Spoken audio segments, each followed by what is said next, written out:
지난주에 우리 교회 성도님께서 한 분이 목사님 의록에 좀 추가해야 될 게 있다고 이렇게 얘기를 하시더라고요. 그러면서 제가 송구영신 예배 때 우리 지혜근 형제를 해근 자매라고 불렀던 거 하고, 그다음에 지난주에 또 제가 정재영 전사님 그 가정을 소개하면서 애기도 갖고 왔어요 하는 그 말을, 그걸 의록에 넣어야 된다고 이렇게 얘기를 하셨어요. 근데 저와는 대조적으로 지난 부흥에 오셨던 우리 강사 정민철 목사님의 의록에는, 우리 성도들이 꼽는 의록에는 감사 점수가 은혜 점수다, 순종이 가장 큰 능력이다, 교회는 내 몸의 혈관과 같다, 교회의 진짜 일꾼은 기도하는 일꾼이다, 홈이 하우스보다 중요하지만 그러나 행복한 홈을 위해 하우스가 필요한 것도 사실이다, 하나님을 바라보는 것이 능력이다, 계산을 하되 하나님을 플러스해서 더 나은 계산을 하라, 이런 아주 거룩한 말들이 들어가 있는 거예요. 그러니까 한 목사의 의록에는 애기 갖고 왔어요 이런 게 들어가 있고요, 다른 목사의 의록에는 하나님을 바라보는 것이 능력입니다, 이게 들어가 있는 거죠. 정말 수준 차이가 너무 나는 거죠. 그래서 제가 이 생각을 하니까 참 영적인 열등감을 느꼈어요. 근데 그런 제게 우리 윤석호 목사님까지 또 와가지고는 이번에 강사님이 정말 참신하고 매력이 있었다고 말을 하면서, 목사님, 우리 한국 교인들한테는 강사 목사님처럼 좀 권위 있게 말하고 좀 이렇게 좀 그렇게 사역하는 게 잘 먹히는 것 같아요, 이렇게 또 말을 하는 거예요. 그러니까 일종의 확인 사살을 하는 거죠. 그래서 저도 이제는 제대로 된 의록에 들어갈 말들을 하겠습니다. 그리고 정말로 이렇게 윤 목사님이 말한 것처럼 권위 있는 사역을 한번 해보도록 노력을 하겠습니다. 이번 예배 끝나고 저한테 안수기도 받으실 분들은 다 신청하시기를 바랍니다. 여하튼 그 강사 목사님의 주옥 같은 그 의록에 제가 앞에 소개해드렸던 그 문구 말고 제 마음에 꽂힌 그런 말이 있는데, 그것은 꿈 너머의 꿈이라는 오늘 제가 설교 제목으로 쓴 그 말입니다. 우리 그리스도인들은 개인적인 꿈도 가져야 하지만 그것을 넘어서는 그런 꿈도 가져야 한다고 목사님이 말씀을 했죠. 이를테면 사업에 성공하는 꿈도 가져야 하지만 그 꿈을 넘어선 꿈도 가져야 한다는 거죠. 그래서 여러분, 그분이 그 얘기를 할 때 그래서 뭐 할 건데 라는 그 질문 생각나세요? 돈 많이 벌고 싶어요. 그래서 뭐 할 건데? 성공하고 싶어요. 그래서 뭐 할 건데? 행복한 가정 꾸리고 싶어요. 그래서 뭐 할 건데? 박사하고 싶어요. 그래서 뭐 할 건데? 이 그래서 뭐 할 건데 라는 질문에 대답하는 것이 꿈 너머의 꿈과 연관이 있다는 생각이 듭니다. 저는 오늘 그 홀리 뉴 이어라는 새로운 설교 시리즈의 두 번째 시간에 우리 그리스도인들에게 꿈 너머의 꿈이 될 수 있는 한 가지 중요한 주제에 대해서 말을 하려고 하는데, 그것은 여러분 주보에 WE라고 제가 쓴 건데, 궁금증을 불러일으키려고 썼는데 아무도 궁금해하지 않더라고요. 이게 뭐냐 하면 World Evangelization이라고 해가지고 세계 복음화라는 말이에요. 이게 바로 우리의 꿈 너머의 꿈이 돼야 된다고 생각합니다. 근데 이게 홀리 뉴 이어하고 무슨 상관이 있냐, 한 해를 거룩하게 보내는 거하고 이게 무슨 상관이 있냐, 이렇게 아마 의문을 품는 분이 있을지 모르겠지만, 여러분, 우리가 거룩한 주의 백성으로 살려면 꿈부터 달라야 되는 거예요. 세상 사람들이 꿈꾸는 것, 우리도 똑같이 안 믿는 분들하고 똑같은 세상적인 꿈을 꾸고 지상적이고 세속적이고 이기적인 이런 꿈에만 사로잡혀 있다면 어떻게 우리가 거룩한 한 해를 보낼 수 있겠습니까? 맨날 생각하는 게 세상 사람들 생각하는 거하고 별로 차이가 없다면. 여러분, 거룩은 기본적으로 다르다는 뜻이거든요. 거룩은 다르다는 뜻이에요. 구분된다, 다르다, 이런 뜻이거든요. 그러니까 우리가 꿈부터 달라야 된다는 거예요. 우리는 더 높고 더 큰 꿈을 꾸어야 합니다. 정민철 목사님이 이 부분에 대해서 얘기를 하면서 하나님의 영광을 위해서 이 꿈의 사이즈를 좀 키우라는 그런 얘기를 하셨어요. 그런데 사실은 제가 오늘 말씀드리려고 하는 그것보다 더 큰 꿈은 아마 힘들 겁니다. 여러분 생각해 보십시오. 온 세상이 예수 그리스도의 복음을 듣고 피부색과 문화와 성별과 언어를 초월해서 정말로 수많은 사람들이 주님께 나오고 그들의 인생이 변화됩니다. 5대왕 6대주에 하나님의 교회가 세워질 뿐 아니라 모든 민족이 예수님을 주로 고백하게 되고 영적인 흑암 가운데서 그들을 옥죄고 있는 그 권세 가운데서 벗어나게 되고 참 하나님을 예배하는 기쁨으로 충만하게 됩니다. 이게 여러분의 꿈이라면 이것보다 더 크고 위대한 꿈이 어디 있겠어요? 이것을 꿈꾸는 것보다 더 큰 꿈이 어디에 있겠습니까? 저는 오늘 그 지상 사명, 우리 조금 전에 영상에도 나왔던 또는 위대한 위임으로 알려져 있는 이 마태복음 28장 18절부터 20절의 말씀을 가지고 이 꿈 너머의 꿈, 정말 이 세계 복음화의 위대한 꿈, 우리 주님이 꾸셨고 그것을 자기 제자들에게 심어주셨던 그 꿈을 우리가 이루기 위해서 어떻게 해야 할지 그 말씀을 근거로 좀 생각해 보기를 원합니다. 먼저 우리가 그 세계 복음화라는 꿈 너머의 꿈을 이루기 위해서 이 말씀은 우리에게 가장 위대한 권세의 뒷받침이 있음을 인식하라고 그렇게 교훈해 줍니다. 가장 위대한 권세의 뒷받침이 우리에게 있다는 거죠. 지상 사명은 이렇게 시작이 됩니다. 18절을 제가 읽을게요. 예수께서 다가와서 그들에게 말씀하셨다. 나는 하늘과 땅의 모든 권세를 받았다. 여러분, 여기서 이 말씀을 하시는 예수님은 팔레스타인 땅을 거닐면서 피곤해하기도 하고 목말라 하기도 하던 그 예수님이 아닙니다. 이 예수님은 죽음을 이기시고 부활하신 영광스러운 예수님이십니다. 모든 이름 위에 뛰어난 이름을 얻으신, 모든 무릎이 그 앞에 꿇게 될 만왕의 왕, 만주의 주 예수님입니다. 그 예수님께서 위대한 사명을 주시면서 제자들에게 나는 하늘과 땅의 모든 권세를 받았다라고 선언을 하셨어요. 그들에게 말했습니다. 왜 그러셨을까요? 예수님이 얼마나 대단한 자인가를 자랑하기 위해서 그랬을까요?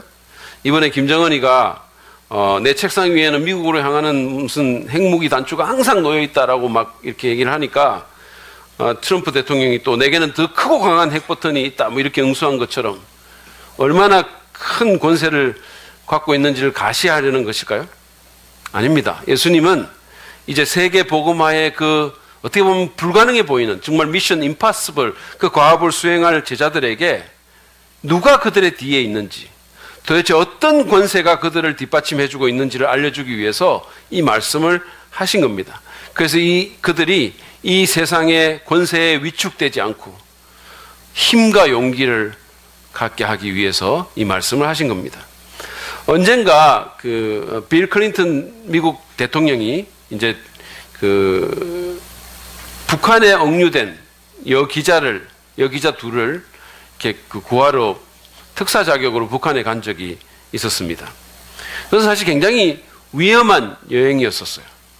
왜냐하면 거기는 엄청나게 폐쇄된 국가고 자기 마음대로고 뭐 예측이 불가능한 그런 게 바로 북한 정권 아닙니까? 김정남을 살해할 때처럼 또는 뭐 미국의 청년인 오토 원비어라는 사람을 죽였을 때처럼 죽여놓고 우리는 모른다고 그냥 소위 오리발을 내미는 그게 바로 북한 아닙니까? 근데 빌 클린턴 전 미국 대통령은 그럼에도 불구하고 그런 불안과 두려움이 없이 그 나라에 들어갔어요. 왜냐하면 그는 단순히 개인의 자격으로 거기 간 게 아니기 때문입니다. 그의 뒤에는 세상에서 가장 강력한 미국 정부의 권세가 그를 뒷받침해주고 있었다는 거예요. 그래서 그는 불안해하거나 두려워하지 않고 거의 불가능해 보이는 그런 상황 가운데서도 그 미션을 성공적으로 이루었던 겁니다.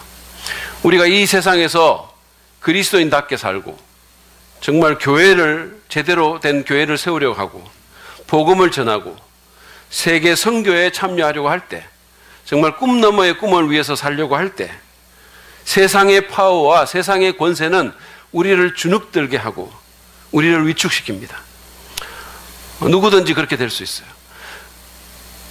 우리 김철기 전사님, 예전에 김철기 전사님이 우리 교회에 처음 와서 너무 긴장이 되고 주눅이 들어가지고 뭐 몸에 힘을 너무 줬는지 몰라도 바지 엉덩이 부분이 찢어졌다는 그 얘기 여러분 들으셨을 거예요.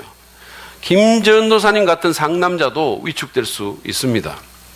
그것도 우리 교회 같은 그런 나이스한 교회 앞에서 저처럼 정말 부드럽고 좋은 담임 목사 앞에서도 그렇게 되는 거예요. 요즘 보니까 새로운 우리 정재영 전도사님이 이게 좀 분기가 들어가지고 이게 위축되어 있는 것처럼 보이는데 많은 분들이 저 때문에 그렇다고 이렇게 생각을 하는데 전혀 아니에요. 그렇지 않습니다. 여러분이 아멘을 안 해가지고 그런 거예요. 아니, 아멘 안 하는 게 그거하고 무슨 상관인지 이렇게 생각하는 게 있을지 모르겠지만 상관이 있어요. 믿으십시오.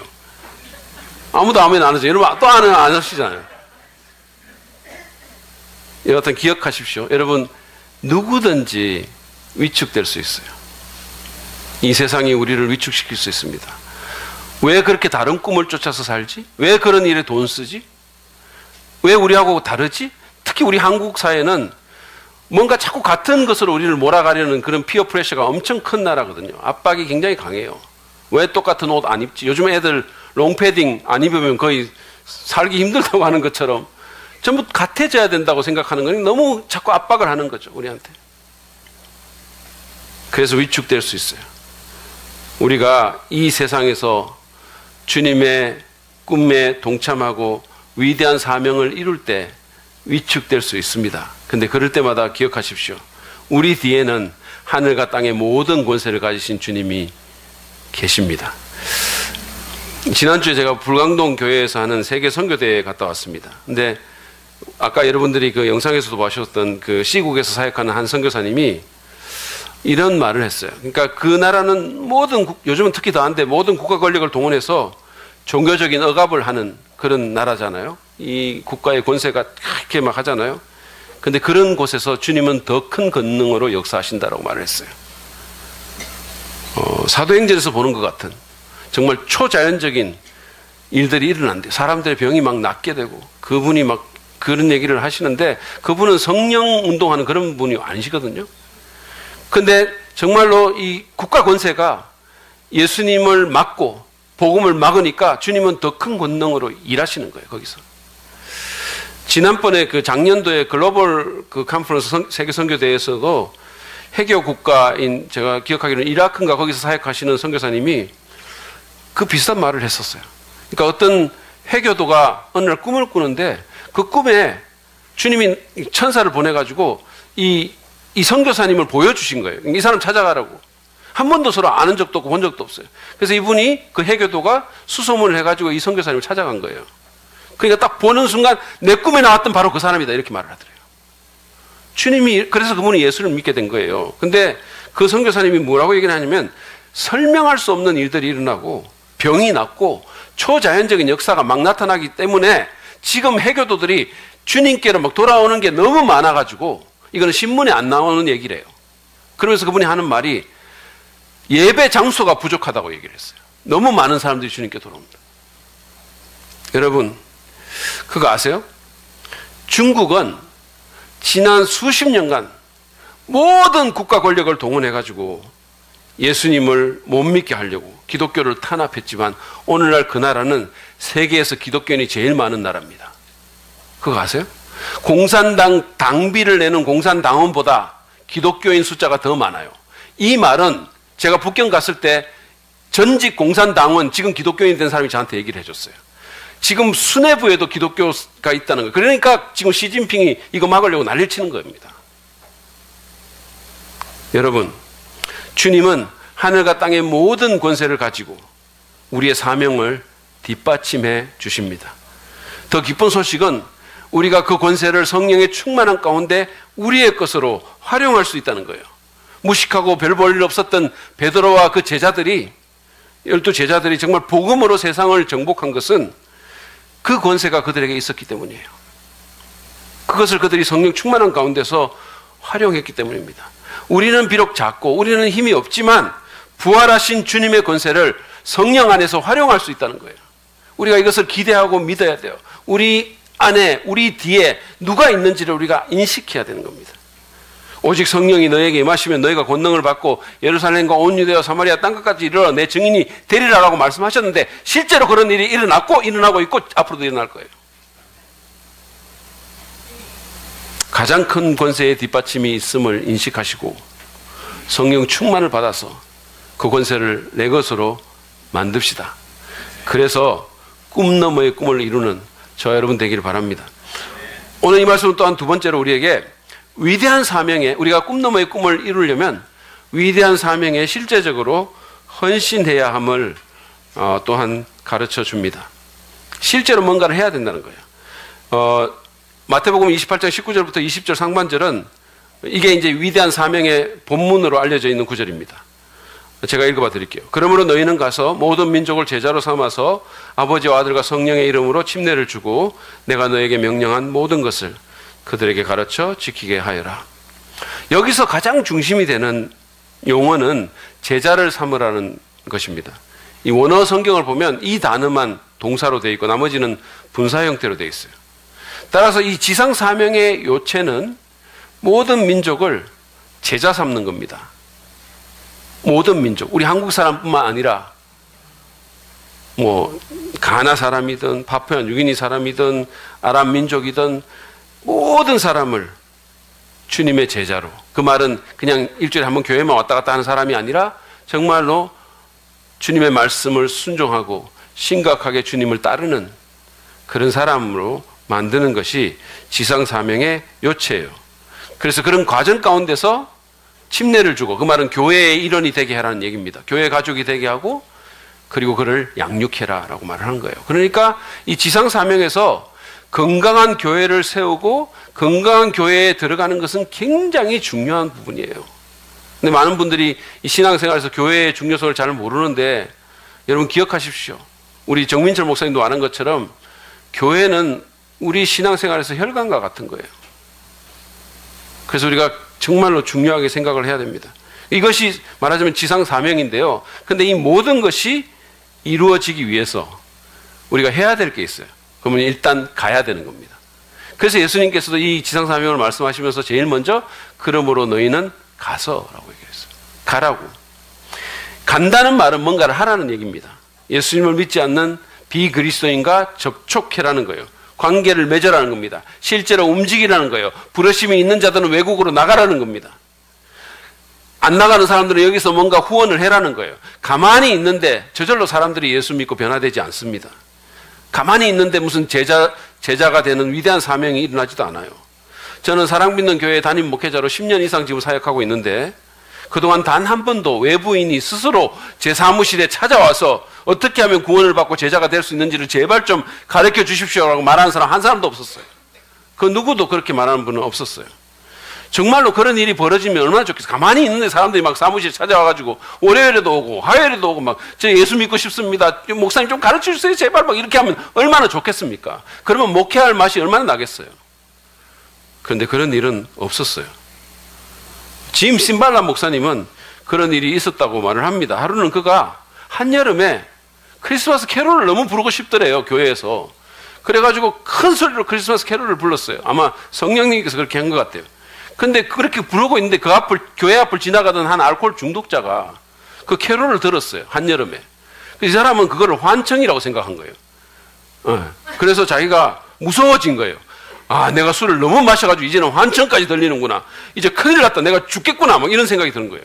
그래가지고 마침 옆에 보니까 교회가 있어요. 교회 문을 열고 들어갔더니 그 로비에 어떤 남자가 서 있어요. 심발라 목사님이었어요.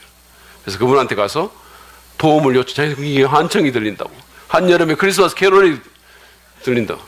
이분은 그냥 모른 척하면서 해가지고 예수님 믿게 됐다고 얘기를 하더라고요. 근데 이 경우도 사실은 아무것도 안 한 건 아니에요. 신발라 목사님이 한여름에 캐롤을 부른 겁니다. 그러니까 여러분이 정말로 아무것도 안 하려면 캐롤이라도 한여름에 부르셔야 돼요. 우리는 우리 주변의 사람들뿐만 아니라 세상 모든 민족이 예수님을 믿는 그 꿈 너머의 꿈을 이루기 위해서 개인적으로 그리고 공동체적으로 정말로 뭔가 해야 됩니다. 움직여야 돼요. 접촉점을 만들어야 됩니다. 누군가는 가야 되고 누군가는 또 보내야 됩니다. 누군가는 현지에 나가서 돈을 써야 되고 누군가는 그 돈을 공급해 줘야 돼요. 제가 그 불광동교회에서 열린 그 세계 선교대회에서 지난주에 정말 그 주님의 부르심에 순종해서 이 한국이라는 안전지대를 떠난 여러 선교사님들을 실제로 만나봤어요. 그분들은 풍토병과 자녀 교육의 문제와 열악한 환경과 무슨 향수와 박해와의 어떤 힘겨운 싸움을 해가면서 이 위대한 사명에 실제적으로 헌신하고 계셨습니다.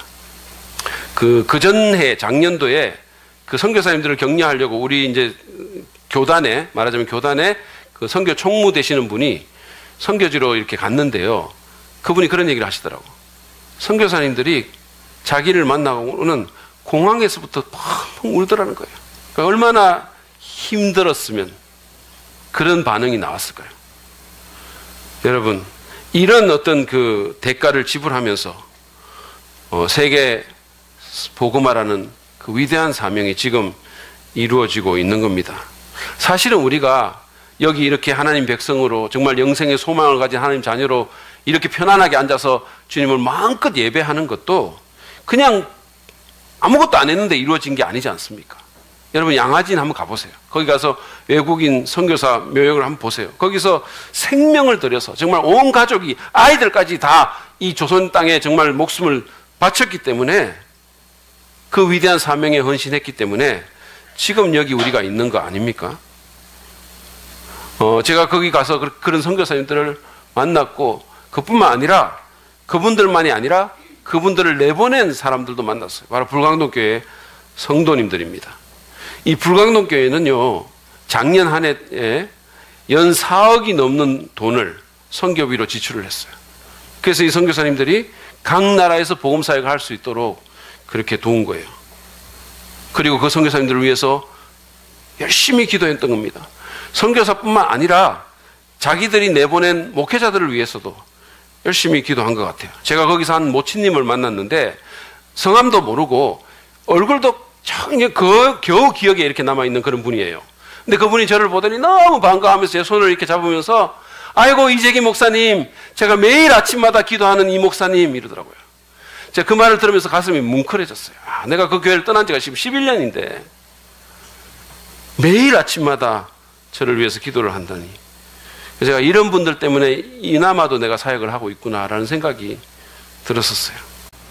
그런 기도하는 성도들, 후원하는 분들, 그런 분들이 있기 때문에 정말 복음이 전해지고 있고 정말로 꿈 너머의 꿈이 이루어지고 있는 거예요. 근데 뭐 불광동교회 성도만이 아니고 우리 교회 성도들도 마찬가지예요. 우리 교회 성도들 가운데 많은 분들이 작년 한 해 동안 정말 신실하게 우리 선교사님들을 후원하고 헌금하고, 또 중보기도자를 포함한 많은 성도들이 선교사님 위해서 기도하고 그랬어요. 지금도 그러고 있는 거예요. 목장들도 헌신을 했습니다. 그래서 지금 현재 우리 교회 이 셀 목장에 어떤 목장에서 그 후원하는, 기도하는 그런 선교사가 있거든요. 그러면 그 선교사님을 위해서 그 목장에서 이 헌금을 한 거예요. 그래가지고 그 헌금을 갖고 지금 그 목장의 목자 부부가 지금 캄보디아에 가 있어요, 오늘. 그래가지고 그 선교하시는 김조동 선교사님의 교회에서 함께 예배를 드리면서 그 목장에서 한 헌금을 전달해 드리고 지금 오는 거예요. 제가 선교대에 가가지고 또 어떤 다른 목장은 한 해 동안 개척교회, 그 자기들이 기도하는 개척교회를 위해서 모은 성금을 그 개척교회 작년 아마 말에 드렸는데, 이번에 제가 선교대에 가가지고 그 개척교회 목사님이 저를 보더니, 이 목사님 혹시 이런 목장이 사랑 믿는 교회 목장입니까? 이러더라고요. 그래서 그렇다 그랬더니 막 내 손을 부여잡으면서 아유 자기가 너무 격려가 됐다고, 너무 힘이 났다고 뭐 이러는 거예요. 그래서 제가 사랑 믿는 교회 담임 목사로서 너무 자랑스러운 그런 순간을 겪었습니다. 어쨌든 간에 여러분, 우리는 가든지 보내든지 또는 복음을 전하든지 기도하든지 정말 어떤 방식으로든지 이 위대한 꿈과 사명에 실제로 헌신해야 하는 겁니다. 뭔가를 해야 된다는 거예요. 그리고 여기 회의뿐만 아니라 이 지역에서도 마찬가지예요. 나가서 비그리스도인 만나고 또 어떻게든 복음을 전해야 돼요. 어제 사실은 토요일 날 눈보라가 치는데도 불구하고 우리 전도팀들이 나가서 필요 전도하고, 또 어떤 분들은 계속해서 사람들 만나가지고 관계를 쌓고 우리 교회 한번 가보자고, 우리 목사님 용하다고 막 이런 일들이 지금 일어나는 거예요. 그렇게 실제적인 헌신을 통해서 꿈 너머의 꿈이 이루어지고 있는 겁니다. 마지막으로 우리가 정말 이 세계 복음화라는, 사람들이 정말 이게 감격적이지 않습니까? 여러분이 영상에서 봤던 그분들이, 그 파푸아 누기니 사람들, 그 중국 사람들, 그 사람들이 참 빛을 보고 주님께 나오고 정말 그들을 올가매는 그 잘못된 인습에서 벗어나고 그들이 사람답게 살고 천국의 백성이 되는 이런 일들이 일어나기 위해서, 이런 우리의 꿈이 이루어지기 위해서 우리에게 마지막으로 필요한 게 있는데, 그건 뭐냐면 주님의 위대한 헌신을 우리가 믿어야 된다는 거예요. 우리가 헌신해야 될 뿐만 아니라, 아까 제가 말했죠, 우리도 뭔가를 해야 되지만, 우리도 헌신하고 기도해야 되고 헌금해야 되고 우리도 가야 되고 우리도 해야 되지만, 그러나 더 중요한 헌신은 우리의 헌신이 아니라 주님의 우리를 향한 헌신이에요. 주님이 우리에게 헌신해 주셨습니다. 그게 28절 하반절에 있는 거죠. 같이 한번 볼까요? 이것 같이 한번 읽겠습니다. 시작. 보아라. 아멘. 자, 이게 예수님께서 우리에게 하신 약속이에요. 세상 끝날까지 항상 너희와 함께 있을 것이다. 주님은 우리를 사명으로 불러놓고 우리를 사역자로 내보내고 우리를 전도하러 내보내면서 그냥 난 모르겠다 이렇게 하지 않으세요. 그분은 세상 끝날까지 우리와 함께 하겠다고, 그것도 항상, 언제나, always, 언제나 그렇게 하겠다고 약속해 주셨어요. 그분은 세상 끝날까지 우리와 항상 함께 있을 것입니다. 그것이 우리에 대한 그분의 헌신이에요.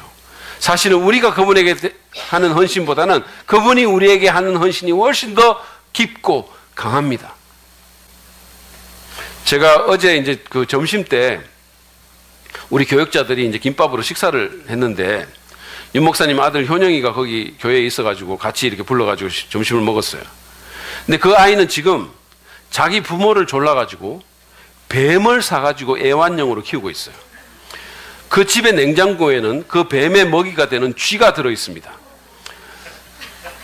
이 아이가 그 점심시간에, 우리 같이 앉아있는 점심시간에 이 스마트폰으로 자기 집 소파를 기어다니는 그 뱀의 모습, 그 먹이가 되는 쥐, 그 다음에 하여튼 그 뱀이 쥐를 공격하는 그거, 얘가 또 지금 뭘 하냐면, 그 뭐라 그러죠? 이렇게 생선의 내장을 다 파내고 그걸로 뭘 만들어요. 그래가지고 그 내장 파낸 거 이런 거를 계속해서 보여주면서 1시간 동안 쉴 새 없이 얘기를 하는 거예요.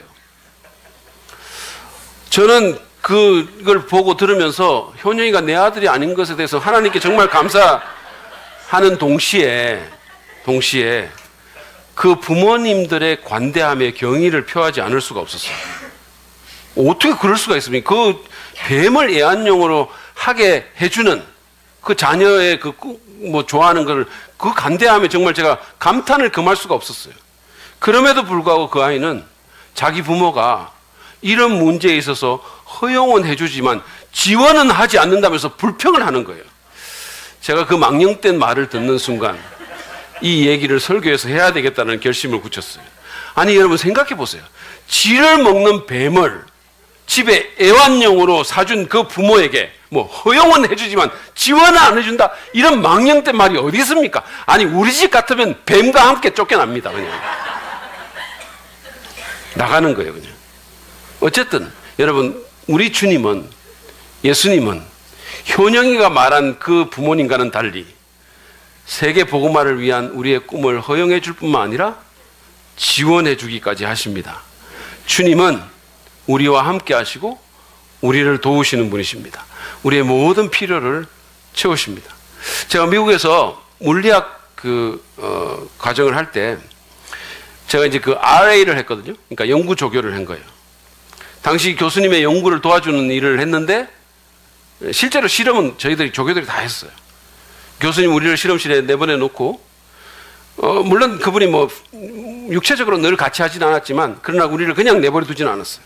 그분은 우리를 보호해 줬고 수시로 우리에게 함께 해줬고, 그뿐만 아니라 그분이 미국의 해군하고 미 항공우주국이라고 나사에서 받는 펀드를 갖고 우리에게 실험에 필요한 모든 것들을 공급해 줬어요. 심지어는 생활비까지 주셨습니다. 그래서 우리는 어떤 다른 걱정도 없이 실험에만 전념할 수 있었어요. 여러분, 우리 주님이 그것보다 덜 하시겠습니까? 사실 교수님은요 24시간 우리와 함께 하지는 않았습니다. 그렇게 할 수도 없었잖아요. 그렇지만 예수님께서는 성령을 통해 하루 24시간 1년 365일을 우리와 함께 하십니다. 믿으시기 바랍니다. 언제나 함께 하세요. 저는 사역하는 동안에요, 특별히 이제 좀 어렵고 힘든 그런 순간에 주님께서 저와 함께 하신다는 그 사실을 아주 생생한 방식으로 경험을 했습니다. 사도 바울의 경우도 그런 것 같아요.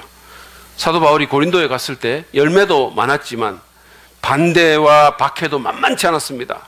그런 상황 가운데서 주님이 밤의 환상 가운데 바울에게 나타나서 이런 말씀을 하셨어요. 사도행전 18장 9절부터 10절 말씀입니다. 무서워하지 말아라. 잠자코 있지 말고 끊임없이 말하여라. 내가 너와 함께 있으니 아무도 너에게 손을 대어 해하지 못할 것이다. 이 도시에는 나의 백성이 많다. 주님이 바울과 함께 한다 그랬어요. 너를 보호해 줄 거라고. 그러니까 너는 이 사명에, 이 꿈에 전념해라고.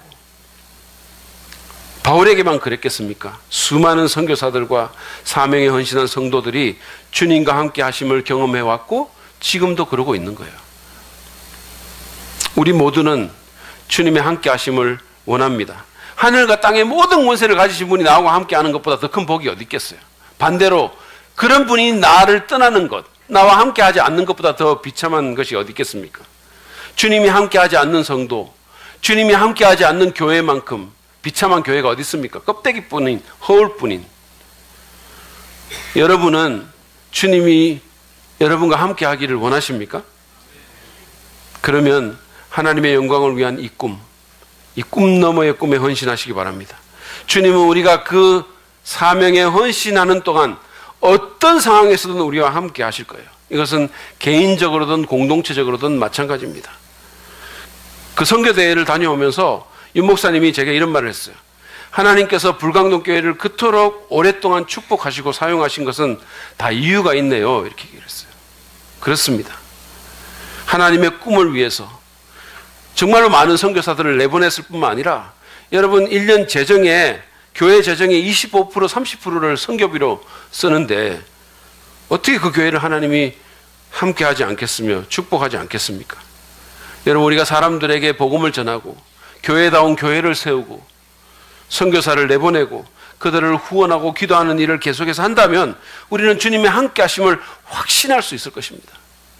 제가 지난달에 우리 신학교에 이제 면접을 하면서 한 지원자가 왔는데 그 학생에게 제가 이제 재정 문제를 어떻게 할 거냐고 물었어요. 그러니까 이 사람이 건축가를 졸업을 해가지고 몸이 아주 건장하고 잘생긴 친구예요. 근데 이제 건축 관련 회사에서 한 6개월인지 1년인지 일을 하다가 이제 신학교에서 공부해야 되기 때문에 회사를 그만둔 거예요. 직업이 지금 없는 겁니다. 결혼을 해 있고 아내가 곧 아이를 낳는데요. 그래서 제가 재정 문제가 걱정이 될 거 아닙니까? 지금 학교 등록금도 수백만 원 내야 될 거고 어떻게 할 거냐고. 지금 살아야 되고 직장은 그만뒀고 어떻게 할 거냐고 이렇게 물었어요. 그랬더니 그 학생이 전혀 염려하는 빛 없이 뭐라고 얘기했는지 아세요? 주님이 부르셔서 주님 일 준비하러 왔는데 주님이 책임지시겠죠. 이렇게 얘기하더라고요. 너무 당당하게. 그래서 제가 면접하는 교수가 은혜를 받았어요. 이거 이렇게 정말 믿음이 좋나? 나는 그래도 그 말 못 믿겠다.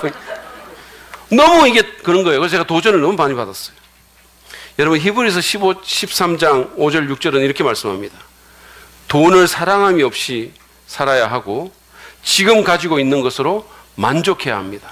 주님께서 친히 말씀하시기를 내가 결코 너를 떠나지도 않고 버리지도 않겠다 하셨습니다. 그래서 우리는 담대하게 이렇게 말합니다. 주님께서는 나를 도우시는 분이시니 내게는 두려움이 없다. 누가 감히 내게 손댈 수 있으랴. 여러분 우리에게는 이런 믿음이 필요합니다. 우리가 하나님의 영광을 위한 꿈에 헌신한다면 우리는 이런 담대한 믿음을 가질 수 있어요. 기억하십시오. 우리가 전도하고 선교할 때 건강한 교회를 세울 때 주님이 불러서 하라고 하신 일을 헌신할 때 꿈 너머의 꿈을 이루어 갈 때 우리는 결코 혼자 있지 않습니다. 주님이 하늘과 땅의 모든 권세를 가지신 그분이 우리와 함께 하시고 우리를 도우실 것입니다. 그분이 우리 각자와 우리 교회에 위대한 헌신을 하셨습니다. 세상 끝날까지 항상 함께 하실 것입니다. 그 주님 바라보고 신뢰하고 그 주님과 즐겁게 동행하시며 세계 복음화의 꿈을 이루어가는 저와 여러분 되기를 축복합니다. 지난주에 세계 선교대회에서 그 해외 선교 총무 목사님께서 우리 교회가 속한 성서침례 친교회에서 교단적으로 21분, 부부까지 합쳐서 42분의 선교사를 파송을 했고, 그들을 위해 지난 14년 동안 후원한 돈이 100억이 넘는다 이렇게 얘기했어요. 교회들에서 모아가지고 42분의 선교사를 후원하는데 100억을 드렸다는 거예요. 넘게.